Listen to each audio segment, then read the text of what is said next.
Saquon Barkley, Derrick Henry, Josh Jacobs, Tony Pollard, Austin Eckler, all free agents, and the Texans need to do something that they haven't done in a long time, bring an elite running back to town. But who? Let's get into it. Yeah.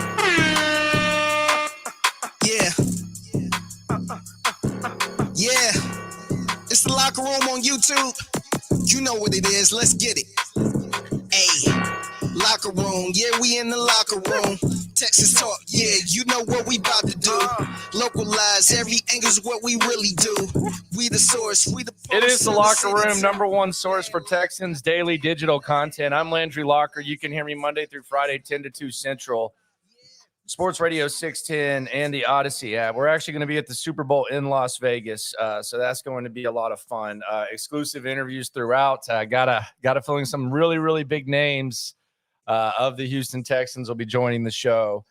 So stay locked in per usual. I want to talk today about a position that is just it's one of the more polarizing positions really in sports. There was a lot of drama about it. There's a lot of talk about it.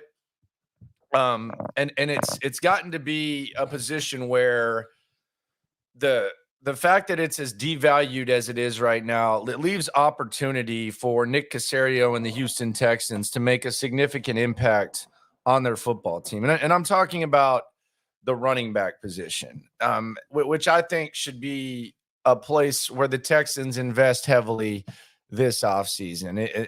I'm going as far as to say sign Singletary back and then sign one of these elite guys and perhaps even draft one on day 2, day 3. One of the first things that D'Amico Ryans has said, one of the things that Bobby Slowick has said is that they want to be able to run the ball by committee. Look, they weren't able to do that this year. They brought in Devin Singletary to be really a complimentary back to Dameon Pierce, and what happened was Devin Singletary, a really good back, ended up being by far and away the best running back that the Texans had, and it really wasn't even close. And Dameon Pierce was so ineffective that they weren't even at the end of the year and in their biggest games, they weren't even considering handing Dameon Pierce the ball. And Daria Gumbawale, who at best is a special teams guy, not really a guy that you hand the rock to. He's been in the league for over half a decade. At times, he was your other option. You've got to have multiple running backs in order to be able to run the rock, or you just have to have a complete stud. We saw Baltimore. Baltimore actually lost their starting running back against the Texans in week 1. J.K. Dobbins, another guy who's going to be on the market, and they've still been able to run the ball with 3 guys. And Lamar Jackson's obviously one of the best weapons in the game, so that just adds a completely different element. The San Francisco 49ers, if you look at the San Francisco 49ers, we're going to talk about the quarterbacks. People are going to talk about Brock Purdy and all this. The San Francisco 49ers aren't playing on Saturday and in favor to win on Saturday if they don't make the trade that they did last year for Christian McCaffrey. They only lost one game that Christian McCaffrey started in last year, and that was that disaster where they basically had to have scout team quarterbacks and had to have McCaffrey himself play quarterback in the game. If the 49ers don't trade damn near half of a draft for Christian McCaffrey, they're not where they're supposed to. They're not where they are right now. And there's a lot of talk about like MVP and stuff. Brock Purdy himself has said that he thinks that Christian McCaffrey was the MVP. Outside of Lamar Jackson and Patrick Mahomes, no one has made as much of an impact on their squad as Christian McCaffrey. And if the 49ers, while everyone else is not valuing running backs, if the 49ers don't make that trade, they're not in this situation. It just doesn't happen. The Lions in this offseason, you look at the Detroit Lions and what they did. They signed Montgomery from Chicago. He had over 1,000 yards. He was solid, but that wasn't enough. They actually drafted Jahmyr Gibbs in the first round, which was met with a large amount of criticism, which I think is a little bit amusing. I saw Ross Tucker talking today about how silly positional value is. And the way in which the running back position is talked about it's to the point now where, first of all, it's the impact that these guys can make on your squad is ridiculous, especially if you have a quarterback on a rookie deal and you're able to do it. But now it's to the point where if a running back is a bust, it's an example of why you don't draft a running back in the first round. Despite the fact that the numbers show that over 50% of first-round picks are, quote, busts. Like, I still hear about the Kansas City Chiefs taking Clyde Edwards-Helaire in the first round as if that's an example of why you don't draft a running back. No, brother, that's an example of why you don't take the wrong running back. If they would have taken Jonathan Taylor, then no one would have said anything. But the running back position has just gotten such. And look, I get it. I get it. There's a small shelf life. There's some wear and tear. It's a position where you have, 3 or 4 of them. So there's a lot of opportunity. There's a lot of churning of the running back position. There's examples that you can point to of guys who weren't drafted high, but you need to have a good running back. And the Texans, especially with what they say they want to do, they need to be looking at this free agent market. And if you look at the names of the guys who are going to be on the market at the running back positions, and let's look at these, and then I got some numbers that are kind of going to surprise you when we start talking about potentially spending money and how much money it would take. Let's use Spot Rack. I like using Spot Rack to look at free agents and projections. Not always 100% accurate, but I enjoy it. You have Derrick Henry. You have Josh Jacobs. You have Tony Pollard, Saquon Barkley, Austin Eckler, and then a lot of other names. Let's look at like the market value for some of these guys. And this is where it gets real crazy. The Derrick Henry situation, they have Derrick Henry projected at $12.5 million is what he's at right now. They say his market value is 1 year, $4.3 million. I find that really freaking hard to believe. But I mean, that's just kind of where running backs have gone. Henry Spot Rack estimation, 1 year, $4.3 million is the estimation for Derrick Henry. That's an absolute steal. I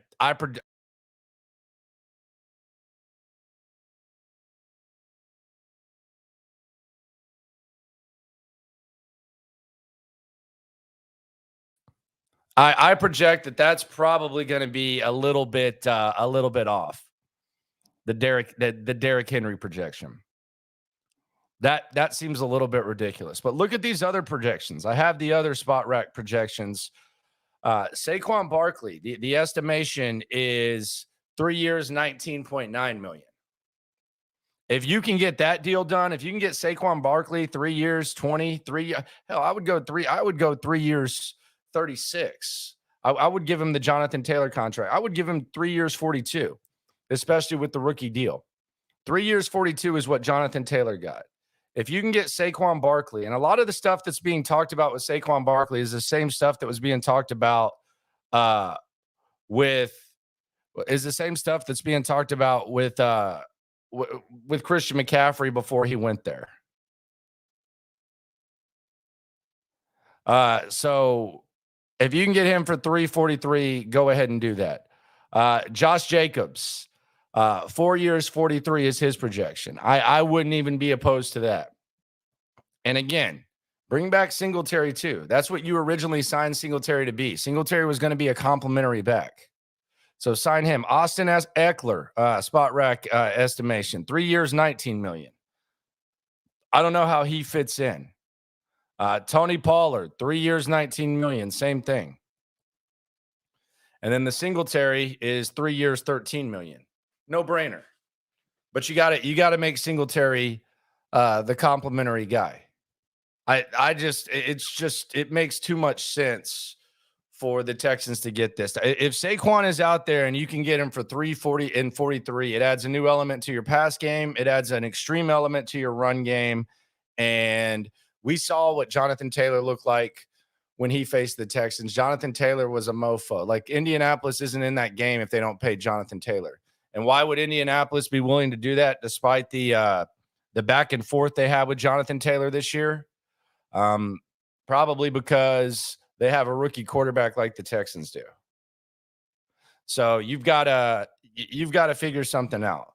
I don't know whether Henry fits the system or not. I don't believe the internet system fit police. I was told Dameon Pierce was going to be a good fit to this system. Not saying that you said that, but I was hearing that very often. So I don't know what system Derrick Henry doesn't fit into, but I would be willing to take my chances with Derrick Henry. So I don't put much stock in the system fit, folks. I don't put a lot of stock in that. Charles Box says, I'm hoping we don't sign some old washed up running back. Who's washed up on that list? That's my question. Like, who's washed up? This is just the way that it's gotten where running backs get talked about. Who's washed up? Derrick Henry washed up? I don't know. He's washed up. It's a pretty crappy offensive line. Saquon Barkley washed up? You think Josh Jacobs is washed up? I don't know. Is Eckler? Is Tony Pollard? Who's washed up? This is just the way that the running back position gets spoken on. As far as drafting running backs in the draft, there's a lot of really good running backs too. I would still look at them. Corum out of Michigan. I don't think he's a first round pick. Allen out of Wisconsin. I think he's like 20 years old. I don't think that he's a first round pick. I keep hearing people talk about Jonathan Brooks. I watched Jonathan Brooks at Texas. I don't even know that he's a day 2 guy. He's gonna be coming off the torn ACL. He might be a 4th or 5th rounder. And this shouldn't stop you from getting that. I mean, you look at these 1-year deals that the Texans handed out. Like Sheldon Rankins, I think Sheldon Rankins got $11 million last year. Dalton Schultz got 10. You're telling me that Saquon Barkley, Josh Jacobs, or Derrick Henry or someone like that doesn't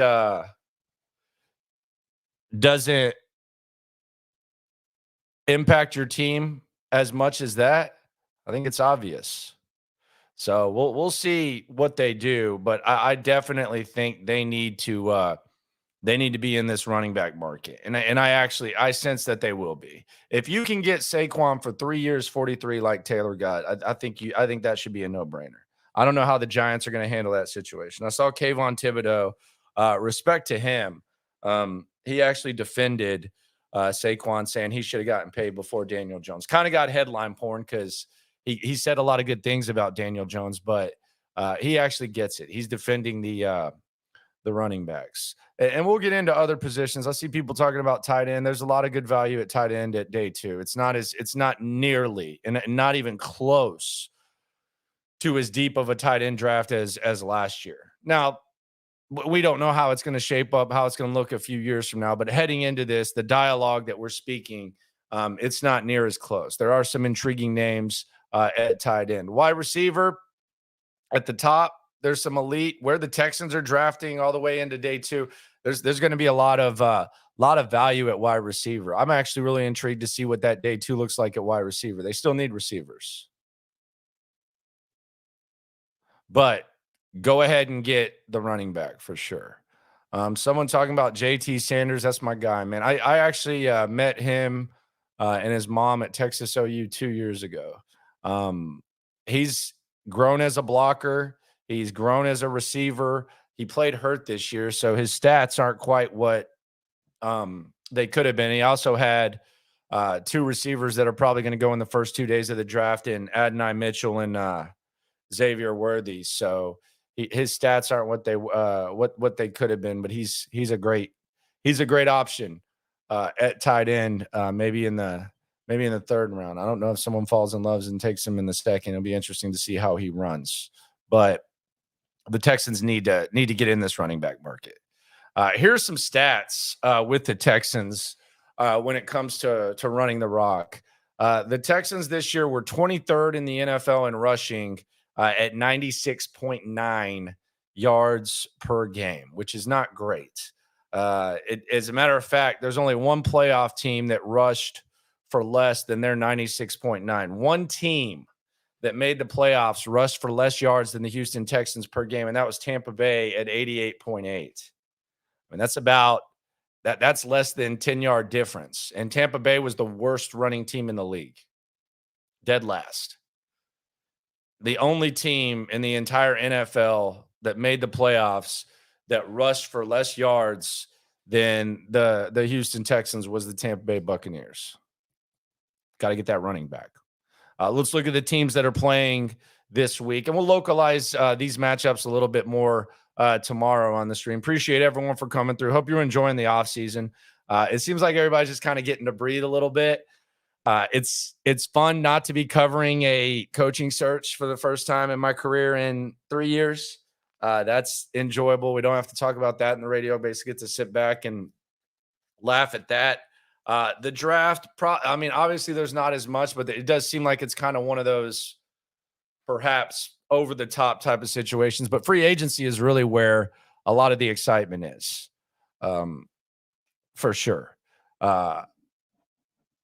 Some Bevo says he thought it was worse.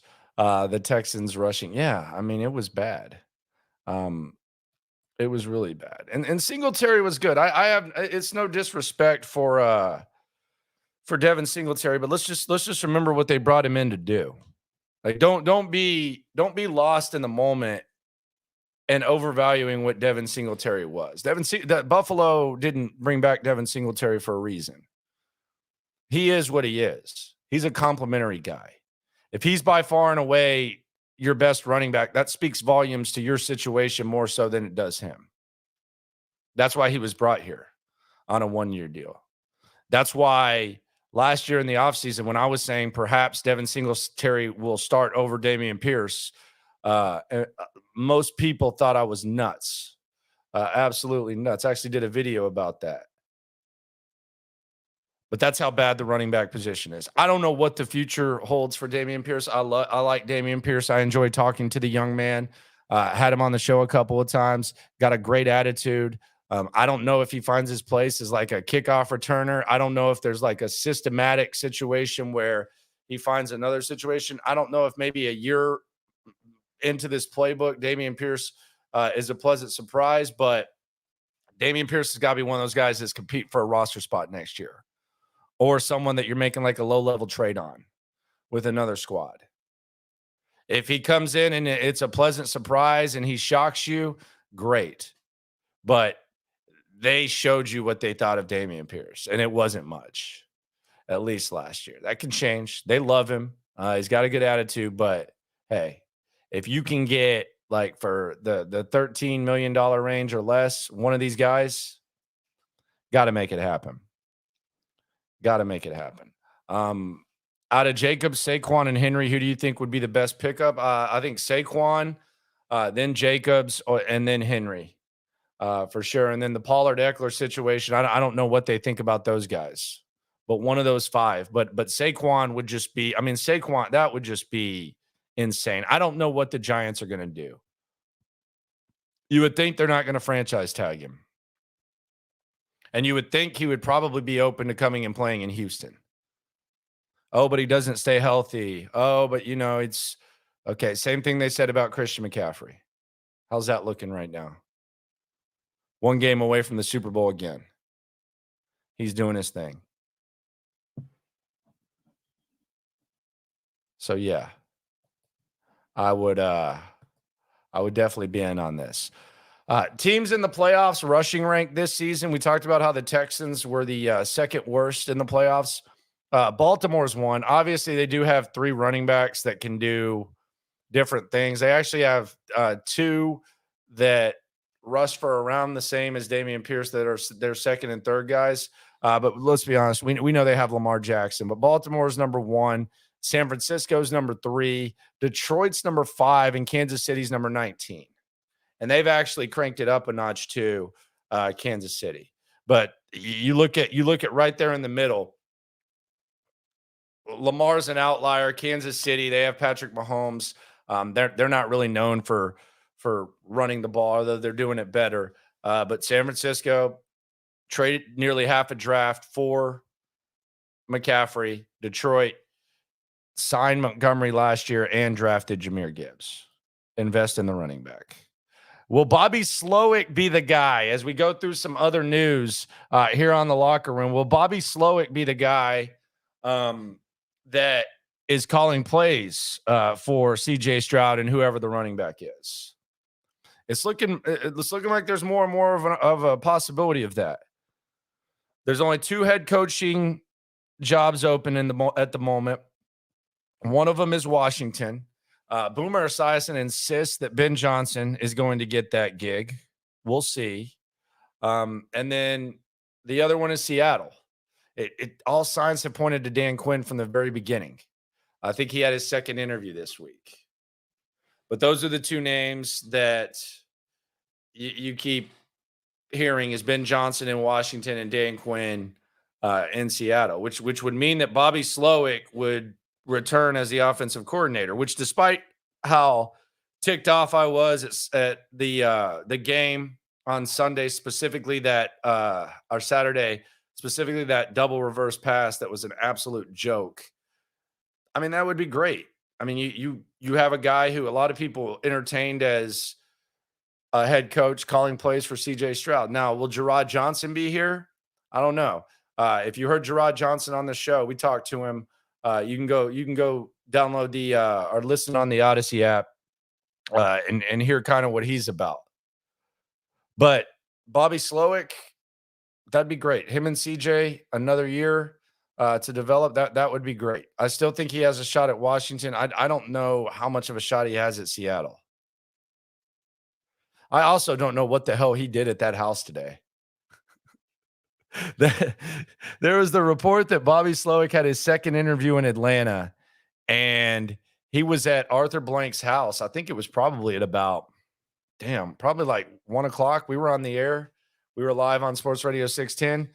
1 o'clock, it breaks that he's at Arthur Blank's house with the CEO and the GM and all this, and they're talking and all that. And then an hour and a half later, Raheem Morris is hired. He must have clogged his toilet or something like that. I mean, damn. I mean, you get all dressed up and probably got the private jet picking you up with the Home Depot logo on it or whatever the heck Arthur Blank is working with, and you go to the estate, the mansion and stuff, and shoot, you probably found out he probably, unless he just hung out in Atlanta for a little bit. And I like Atlanta, man. That aquarium in that College Football Hall of Fame is fun. Big fan of downtown Atlanta. I like riding the scooters too. But damn, he must have clogged the toilet. He must not have wiped his feet. Who knows what the hell happened in that house? Goodness gracious, Bobby. The hell were you doing? What was that? Absolutely insane what's going on with Bobby Slowick. Man. Jeez, Arthur Blank was not impressed. Could have waited a day. Could have let him at least like get home before you hired him. You have him come to the estate and everything? The hell are we doing? The hell happened in that house? Try to get to the bottom of that tomorrow. I have a problem with something DeMeco Ryans is doing, and I think he's lost his mind. And I've gone on this rant before. Some of you might have done this. Some of you might not think this is crazy. I think it's crazy. And DeMeco Ryans is a level-headed dude. I've never heard anyone say anything bad about DeMeco Ryans. There's not a coach in the NFL that I wouldn't want to trade DeMeco Ryans for. I was DeMeco or bust from the beginning. I love him. I love everything he's about. I love how contagious his energy is on the football field. I love his passion on the sidelines. I like his scheme. I thought he put together actually a pretty good scheme with Lamar Jackson. They just ran out of gas with all the blitzing that he did in the first half. So I love DeMeco Ryans. I say all that to say this. What the hell is DeMeco Ryans doing? What are we doing? My man DeMeco, man of faith, football lifer, proud husband, proud father. He's about to have another baby. Just had one myself. He's already got a couple and he's having another. My man is going to wait till the birth to know what he's having. How do you do that? I don't know how people do that. Maybe some of y'all did that. How the hell do you do that? How do you prepare? You have like in your mind, you have an idea of what you want to have. Like there's probably so many guys, if they do this, they're just sitting there looking for it to be a boy, and they're having to hide the disappointment right as the baby's born. What the hell is D'Amico doing, man?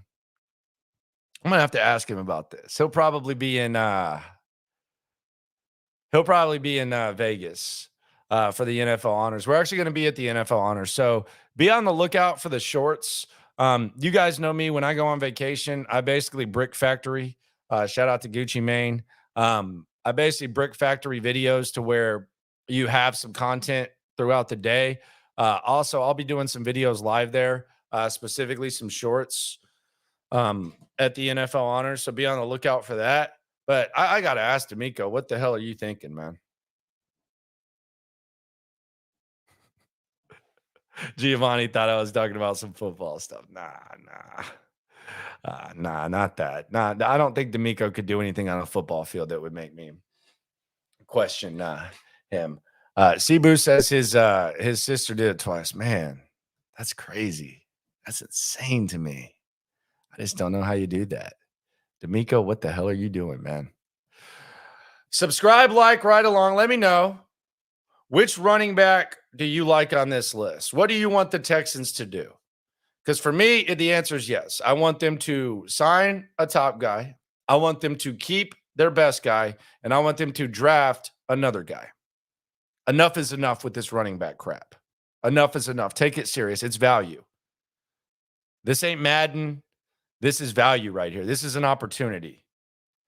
You say you want to run the ball with a committee, get you a committee, get you a squad, line it up. Too much damn pressure on CJ Stroud. Tough schedule next year. Got to have some sort of way to equalize, preferably multiple skill set running backs. I mean, that's what Nick Caserio did in New England. They drafted Sony Michel in the first round when they didn't even need a running back. You're also getting to the point where you feel better about the stability of your roster. Get you a damn running back. Get you a running back. Have to. Not negotiable. Enough of this crap. Make it happen. Appreciate everyone for coming through. We're having a blast right now. This is great. Super Bowl next week, the show tomorrow. I'm going to localize all of the championship action. I'm definitely going to get into this. Y'all know how I bring it. I'm going to bring some data, however you say it. I don't think there is a wrong way. We're going to get into this running back thing. My wish list will be Saquon, then Jacobs. Jacobs has that Bama tie, as does Derrick Henry. I don't want to hear about this system crap, so we'll figure that out. Someone's asking, who do we put the franchise tag on? I would put it on Cam Johnston or something like that, or I don't think there's any I wouldn't use it on Grenard. That's really expensive. As a matter of fact, I think Grenard's just kind of like a price out. I would just use it on the punter. I mean, he's a weapon. I know there's some people who might laugh, but I mean, we saw what was up with the Texans when they didn't have Cam Johnston, and it can't be that much for a punter. So if they want to use it, I would be the first team to use it on a punter, and then agree to a contract with him. That would be me. But who knows? Appreciate everyone for coming through. Subscribe, like, right along. And most importantly, always remember, when it comes to this Texan stuff, we're all in it together. Running back, elite running back, running backs with an S. Enough is enough. Get CJ another weapon, AKA more weapons, and let's balance this offense out. Appreciate y'all for coming through. Game in the headlock, localized every time, can't stop, won't stop. Yeah, we top 2 and we not too plugged in daily digital on YouTube. We got taste for days, opinions to give, we got takeaways.